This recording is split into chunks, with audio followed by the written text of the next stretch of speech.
ಹೊನ್ನಾವರ ತಾಲೂಕಿನ ನವಿಲಗೋಣ ಗ್ರಾಮ ಪಂಚಾಯತ್ನಲ್ಲಿ 7 ವರ್ಷಗಳಿಂದ ಪಂಚಾಯತ್ ಅಭಿವೃದ್ಧಿ ಅಧಿಕಾರಿಗಳಾಗಿ ಕಾರ್ಯನಿರ್ವಹಿಸಿದ ಶ್ರೀಮತಿ ಹರಿಣಿ ಶ್ರೀಧರ್ ನಾಯ್ಕ್ ಅವರು ವರ್ಗಾವಣೆಗೊಂಡ ಕಾರಣ ಬೀಳ್ಕೊಡುಗೆ ಸನ್ಮಾನ ಕಾರ್ಯಕ್ರಮ ನೆರವೇರಿತು. ಕಾರ್ಯದರ್ಶಿ ಕೃಷ್ಣಾಜಿ ಭಂಡಾರಿಯವರು ಸರ್ವರನ್ನ ಸ್ವಾಗತಿಸಿದರು. ಅಧ್ಯಕ್ಷರಾದ ಶ್ರೀಮತಿ ಮಾದೇವಿ ಸುರೇಶ್ ನಾಯ್ಕ್ ಹಾಗೂ ಮಹಿಳಾ ಸದಸ್ಯರಾದ ಶ್ರೀಮತಿ ಬೇಬಿ ಮಂಜುನಾಥ್ ಮುಕ್ರಿ, ಶ್ರೀಮತಿ ಗೀತಾ ಸುಬ್ರಹ್ಮಣ್ಯ ಹೆಗಡೆ, ಶ್ರೀಮತಿ ಲಕ್ಷ್ಮೀ ಗಜಾನನ್ ನವಿಲಗೋಣ ಸೇರಿ ಉಡಿ ತುಂಬಿ ಅರಿಶಿನ ಕುಂಕುಮ ನೀಡಿ ಗೌರವಿಸಿದರು. ಹಾಗೂ ಉಪಾಧ್ಯಕ್ಷರಾದ ಸತೀಶ್ ಹೆಬ್ಬಾರ್ ಹಾಗೂ MD ನಾಯ್ಕ್, ರವಿ ನಾಗಪ್ಪ ನಾಯ್ಕ್, ಪಾವ್ಲು ಪಾತ್ರೋನ್ ಗೋನ್ಸಾಲ್ವಿಸ್ ಸೇರಿ ಹಣ್ಣು ತಾಂಬೂಲ ನೆನಪಿನ ಕಾಣಿಕೆ ನೀಡಿ ಗೌರವಿಸಿದರು.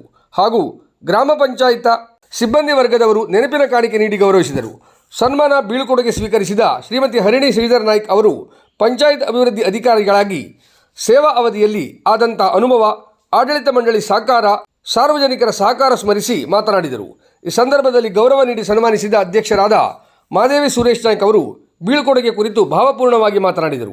ಹಾಗೂ ಉಪಾಧ್ಯಕ್ಷರಾದ ಸತೀಶ್ ಹೆಬ್ಬಾರ್ ಅವರು ಸನ್ಮಾನಿಸಿ ಪಂಚಾಯತ್ ಅಭಿವೃದ್ಧಿ ಅಧಿಕಾರಿಯವರ ಉತ್ತಮ 7 ವರ್ಷಗಳ ಸುದೀರ್ಘ ಸೇವೆ ಸ್ಮರಿಸಿ ಮಾತನಾಡಿದರು. ಇದೇ ಸಂದರ್ಭದಲ್ಲಿ ನೂತನ ಪಂಚಾಯತ್ ಅಭಿವೃದ್ಧಿ ಅಧಿಕಾರಿ ಶ್ರೀಮತಿ ಕವಿತಾ ಸಂಕೊಳ್ಳಿ ಅವರನ್ನು ಆತ್ಮೀಯವಾಗಿ ಸ್ವಾಗತಿಸಲಾಯಿತು. ಸನ್ಮಾನ ಬೀಳ್ಕೊಡುಗೆ ಸಮಾರಂಭದಲ್ಲಿ ಗ್ರಾಮ ಪಂಚಾಯತ್ ಸಿಬ್ಬಂದಿಗಳಾದ ಸತ್ಯನಾರಾಯಣ ಗಣಪಯ್ಯ ಪಟಗಾರ್, ಶ್ರೀಮತಿ ಸುಜಾತಾ ಕಿರಣ್ ಕುಮಾರ್ ನಾಯ್ಕ್, ರಾಘವೇಂದ್ರ ಮಂಜುನಾಥ್ ಗೌಡ, ದೀಪಾ ಮುರಾರಿ ನಾಯ್ಕ್, ಗ್ರಾಮ ಸಹಾಯಕ ರಾಘವೇಂದ್ರ ಶೆಟ್ಟಿ ಉಪಸ್ಥಿತರಿದ್ದರು.